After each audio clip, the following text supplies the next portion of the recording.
Hi, I'm Bob Garrett. At Hackensack Meridian Health, we believe that all residents need to be informed about the important healthcare issues that affect their lives.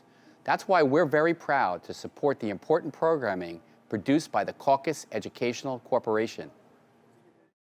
Funding for this edition of One-on-One with Steve Adubato has been provided by Horizon Blue Cross Blue Shield of New Jersey, Hackensack Meridian Health, the Turrell Fund, supporting Right from the Start NJ, the Robert Wood Johnson Foundation, United Airlines, the Fidelco Group, and by PNC Bank. Promotional support provided by NJ.com, Small News, Big News, True Jersey. And by AM 970, The Answer. This is One-on-One. I'm an equal American just like you are. The jobs of tomorrow are not the jobs of yesterday. Look at this. You got this? Here it is, man. Look at it. Life without dance is boring. I don't care how good you are or how good you think you are, there is always something to learn. Do you enjoy talking politics? No. People call me because they feel nobody's paying attention. Our culture, I don't think, has ever been tested the way it's being tested right now. Such a good question. High five. Hi, I'm Steve Adubato. This is One-on-One coming to you from the Agnes Ferris NJTV studio. It's our pleasure to introduce our friend John Galante, who is executive director of an organization called Europe, New York, New Jersey, which is?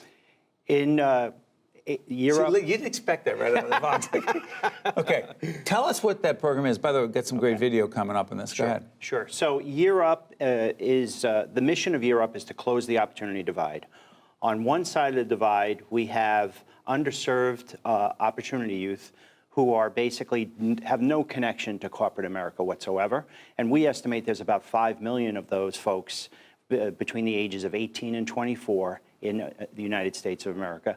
On the other side of the divide, you have all these great companies with these terrific careers that have a need for talent. And there are 12 million opportunities in these companies for entry and middle-level jobs that will go unfilled because they can't find the talent with the right skills to fill those jobs. What are you matching them up? We're matching them up. We basically bring the young adults into our program. We put them through a 6-month learning and development phase where they learn soft skills, how to show up to work on time, how to dress, how to basically operate in a team, how to help each other, how to give and receive feedback in a positive way, how to listen.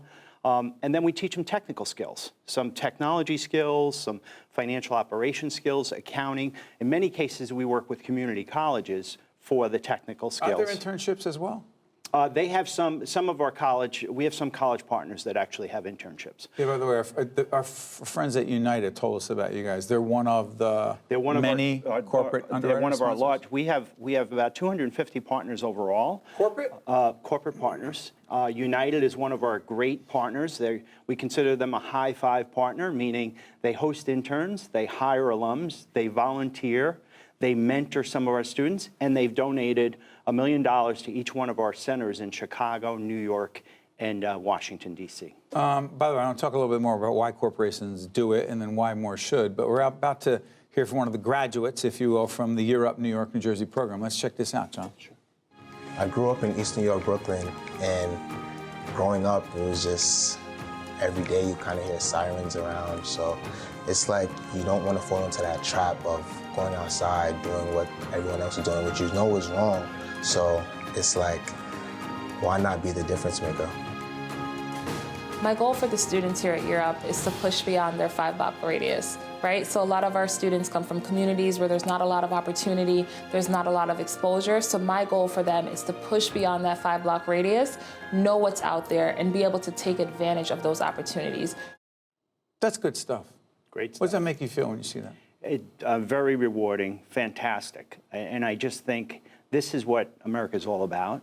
How do we take these young people who don't have access to opportunities, who might have just been born in the wrong zip code, and provide them with those opportunities so they can earn great careers? Everything at Year Up is earned. So basically, nothing is a handout. It's all about a hand up and positioning our young adults so that they can really work hard, build relationships, and grow careers and change their lives. And in many cases, change the lives of their families and their people around them. You know, it's interesting to me, John, you've had an extensive, impressive career in corporate America at? JP Morgan. My last 13 years, I was at JP Morgan Chase. So think about that. You're there, and most of what you're trying to do is make money for the company, for yourself, for your family. Bottom line stuff. Where does this trigger in for you? Helping others. You know, I started on Wall Street 38 years ago and basically did not know what Wall Street was all about and was surrounded by a number of folks who had better educations than me and worked hard and was blessed with opportunities to meet people who provided opportunities and pathways for me. So basically, I want to do the same thing for others. And I really, in this particular case, it's all about making them feel like they belong and they are part of corporate America. I mean, 90% of our students are diverse, and we need more diversity in our corporate workforce. Mostly inner city kids? Mostly inner city, yeah. What do you see in these kids? I see grit, talent. What I say to them is the fact that they're even at Europe says a lot because they've already overcome so much to be there, and it's a huge commitment. It's a big commitment. It's a year-long commitment, but it changes lives. I've been blessed because of my involvement when I was at JP Morgan. I was the executive sponsor of the program for 10 years.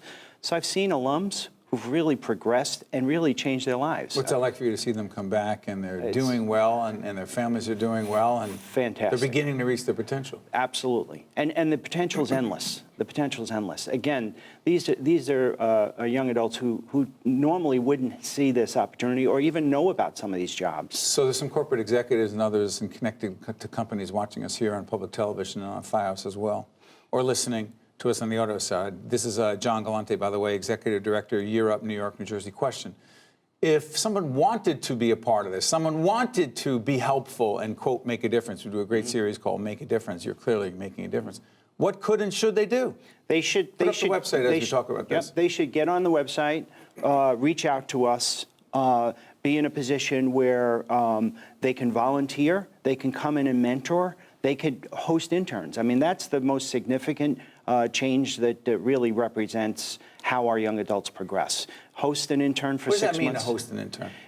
Basically, they come in and they intern for 6 months. They work on a team within the company with the objective being that they get a job at the end of that. They get an offer for a full-time job. Are you looking to expand geographically? Yes. Where? In fact, we just, in January, we will be opening a site here in New Jersey at Hudson County Community College. Over in Jersey City. Jersey City. We've got a great relationship with the president there, Chris Reber, who's been very welcoming.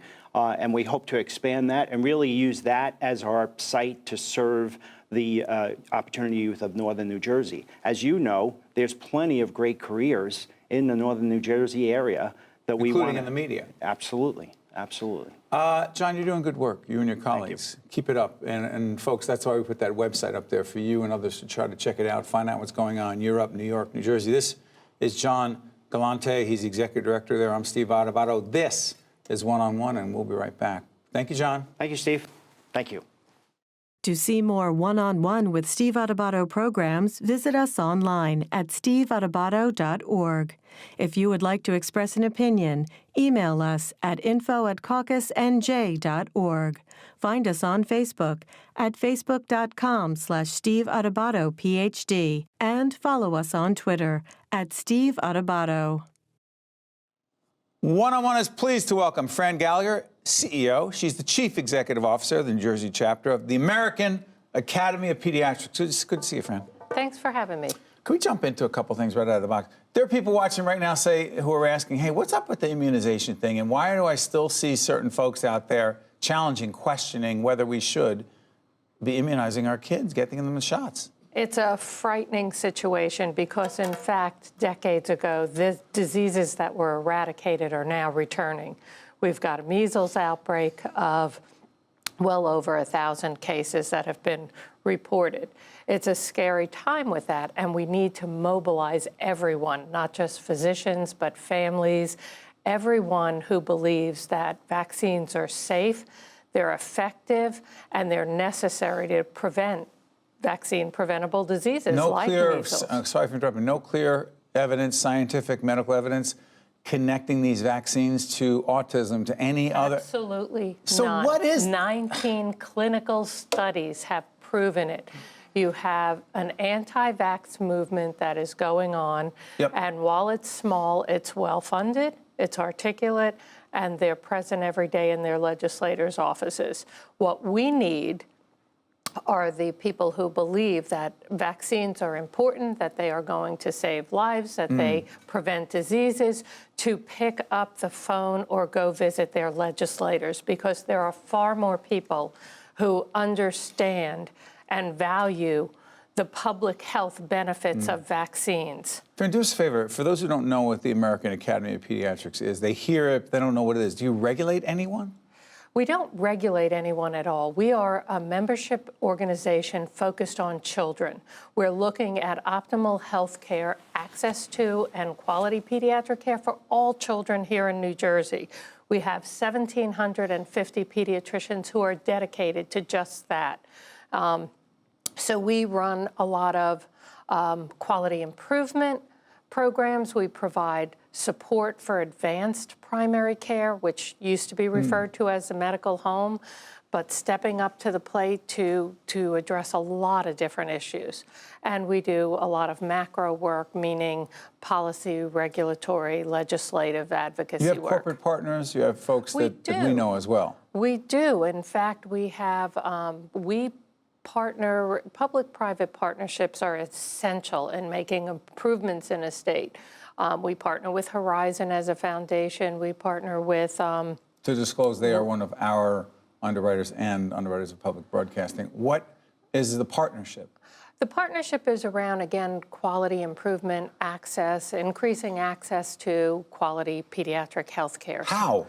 So we've worked on projects with them about increasing immunization rates. We've worked on projects with them about increasing preventative oral health. Oh, go back to oral health. I asked myself, what's the oral health and overall health?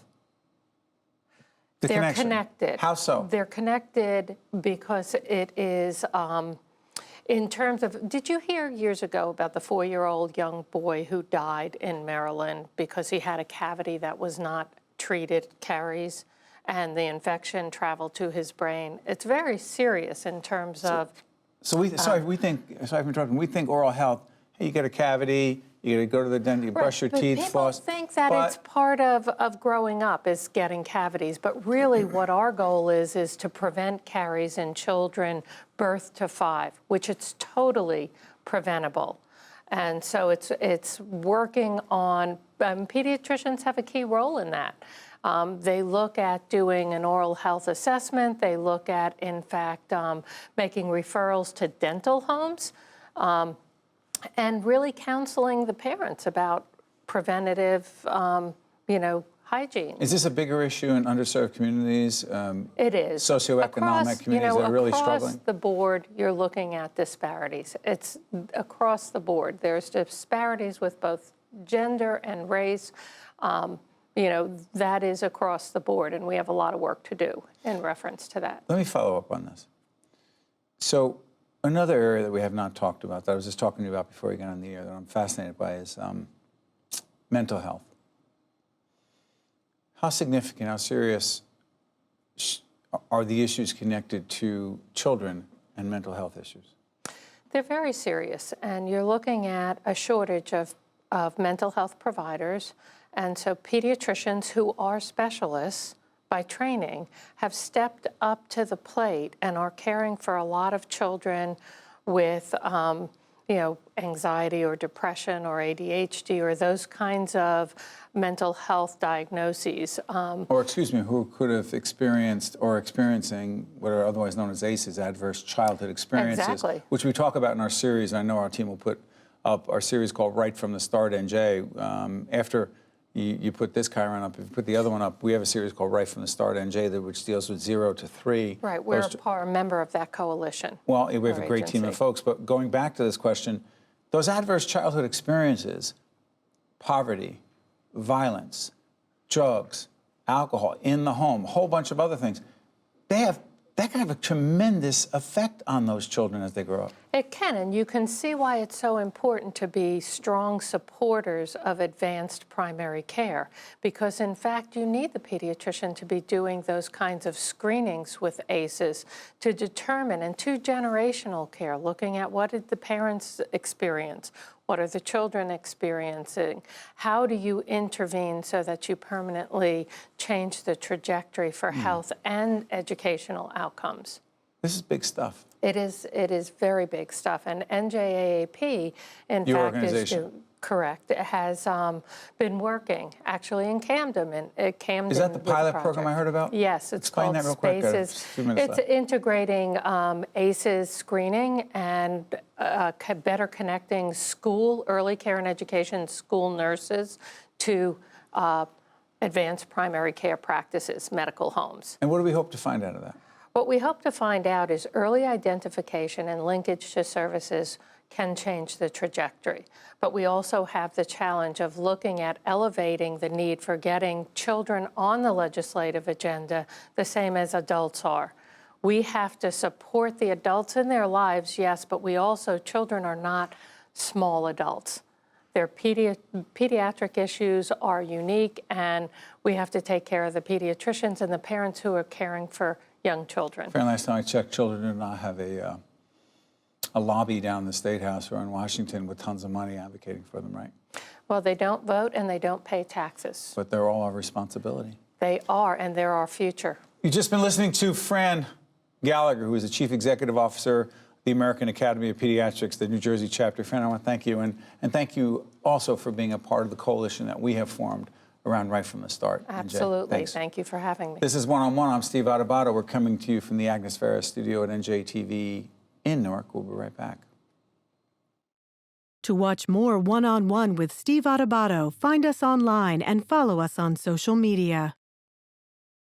Hi, I'm Steve Adubato. We're coming to you from beautiful Vermont.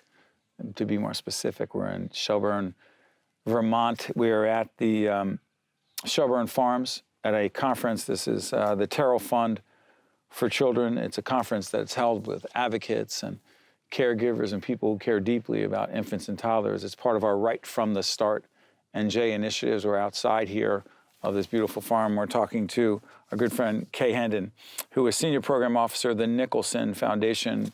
And the Nicholson Foundation, in fact, has been supportive of our website, which you'll see throughout this program. Kay, make it clear why this conference, this event is so important. Well, this is an event sponsored by the Turrell Foundation, as you know, and that's one of our main foundation partners in New Jersey. So that's one reason we wanted to be here. But the other reason we wanted to be here is that Vermont has made these great strides in creating this strong, powerful organization called Let's Grow Kids. Let's Grow Kids, yeah. That's been really successful in advancing some early childhood programs with the state legislature and has a major infant toddler initiative going right now. So we wanted to learn about how they did that, and we wanted to hear about where they are right now with it. So we're very excited about that. And also, this conference has a theme of love in early childhood, and we're interested in learning about where that came from and what that had to do with our work, and I think we've learned a lot from it.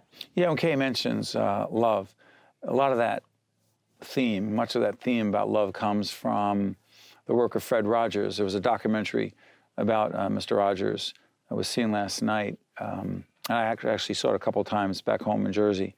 Powerful, important, significant, because Fred Rogers was not just an iconic figure, but just an important figure when it comes to the development of children and using media to do that. Mm-hmm. Okay, what does the theme of love and its connection to childhood development mean to you? Well, today we heard an explanation of that I think is a really good one, and that is that early childhood, as well as all of our lives, are really about human relationships, and those are about love. So everything that we look for in an early childhood program, we sometimes get caught up in a lot of rules and regulations and standards, and we want it to be high quality, and we've got all these standards that we want them to meet. It does matter a lot. But the point that was made today is that all of those things are there to support the human relationship, the love between the caregiver in the early childhood program and the child, and between the parent and the caregiver, and that three-way relationship is really what makes it work and what makes the child feel supported and really help the child learn and grow the way we want them to. You're coming back to New Jersey while we are here in Vermont for this conference on child care and child-related issues, infants and toddlers, which is in fact what Right from the Start NJ is about. You said that one of the problems in New Jersey, one of the challenges, is that New Jersey, in New Jersey, there are 0 training requirements to become a caregiver for infants and toddlers. Right. What? Right. Isn't that amazing? You know, in our wonderful pre-K program, our pre-kindergarten program in New Jersey, a teacher in that program for 3- and 4-year-olds has to be a certified teacher. They have to have the same kind of certification a public school teacher does. There are some standards for even the non-pre-K programs where you're teaching a class of 3- or 4-year-olds. For infants and toddlers, 0.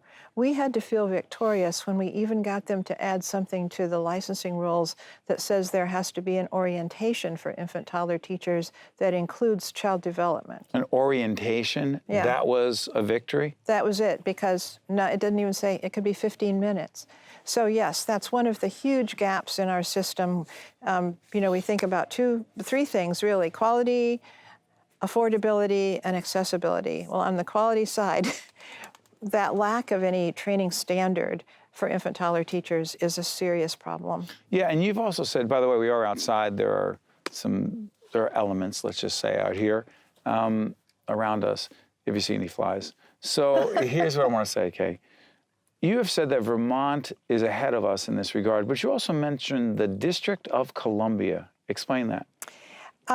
Washington, D.C. has a major initiative going called Birth to 3 for All. Birth to 3 for All. Birth By to the way, 3 let's for make sure we put that on our website, team. Yeah, and it was really launched with a lot of support and initiative from a foundation called the Bainham Foundation. And they've been working for a couple, 3 years, and they've built this strong alliance of many, many organizations in the D.C. area, not necessarily just early childhood organizations, but a lot of organizations that have added this to their agenda. And they've developed this strong package that includes everything from the sort of thing we were just talking about, training for teachers and compensation for teachers. Paying them for the valuable work they're doing. By the way, tell folks what happens when you don't. What? Tell folks what happens when you don't pay them well. Well, there's turnover, for one thing, and you attract people who perhaps shouldn't be in this profession. Right. They deserve more, and they need more, and I think well-paid means happier, more productive people in every sector. So our sector is terribly underpaid, but that package includes that. It also includes capacity building, so grants to help programs get started for new infant-toddler classrooms, and a higher subsidy rate to help low-income people and to help more low-income people pay for childcare. So it has a whole array of things that we need to have to get where we want to be. And the fact that they were able to get their council, it would be like our legislature, Their municipal council in Washington, D.C., to pass that whole entire package is amazing. Now, it's not funded.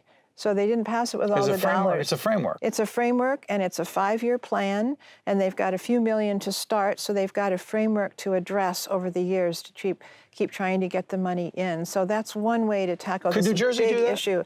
I think if we New Jersey could. wanted to do that, yeah, if the governor and the legislature wanted to do it, they could. How about devil's advocate? Someone says, we'd like to do it, Kay. We know that you and your organization and others are very committed to these issues.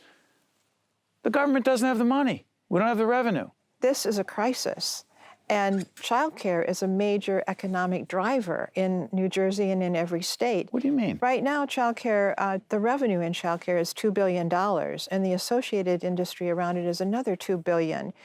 People being able to work and get jobs and know that they can go to work, that their child is well cared for, is a huge issue in our state. Just building and supporting the workforce requires childcare, and we don't have what we need to make those things happen. So there's a big payoff to, if you want to say to government, but it's really a payoff to all of our citizens in New Jersey to have a good quality child care program in place. Before we get out of here, by the way, the sun is out here in Vermont. It's bright. Yes, I know it is. It's beautiful here at this event. We are, in fact, as a locator at the Shelburne Farm in Shelburne, Vermont. This is the Turrell Fund Day for Children. Finally, Kay, let me ask you this. The price we pay for not doing what you just said is, you talked about the benefits, the economic benefits. Tell folks concisely the price we pay. Well, on the child side, we pay for more special education, fewer children graduating from high school, less good jobs and less being able to stay in jobs. less crime. All of those things have been documented as the result of quality early childhood programs. For every dollar spent, you've probably heard this, Steve, every dollar spent on quality early childhood results in $7 in savings on all the things that I just mentioned. So that's one benefit that we don't gain without a high quality early childhood program. On the parent side, we have a workforce that's disturbed, a workforce where people who want to go to work can't because they can't find childcare. I don't know if you've read some of the articles recently about young people saying they're not going to have children, and the reason is because of childcare, because they can't afford to continue their careers. They can't afford to begin their careers. Because of lack of childcare. Because of the lack of childcare. And we accessible and affordable childcare. Accessible Quality and affordable childcare. Yeah. In D.C., when they instituted universal pre-kindergarten just for the 3s and 4s, in just a very short time, the workforce participation by women went up by 10%. This is an economic issue. It This really is a is. quality of life issue. It is. We are honored to not just talk with you here in Vermont, Kay, but be collaborators, if you will, on this right from the start. It's great to have you on this. This has been Kay Hendon, Senior Program Officer at the Nicholson Foundation. I want to thank you for joining us here in beautiful Vermont. Thanks a lot, Steve. One-on-One with Steve Adubato has been a production of the Caucus Educational Corporation, celebrating over 30 years of broadcast excellence. Funding for this edition of One-on-One with Steve Adubato has been provided by Horizon Blue Cross Blue Shield of New Jersey, Hackensack Meridian Health, the Turrell Fund, supporting Right from the Start NJ, the Robert Wood Johnson Foundation, United Airlines, the Fidelco Group, and by PNC Bank. Promotional support provided by NJ.com and by AM 970 The Answer. Transportation provided by Airbrook Limousine, serving the metropolitan New York, New Jersey area.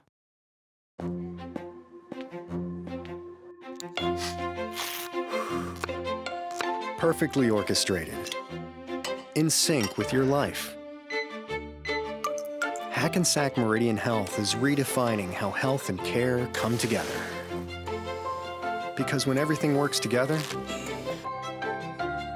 your world gets better. Hackensack Meridian Health, life years ahead.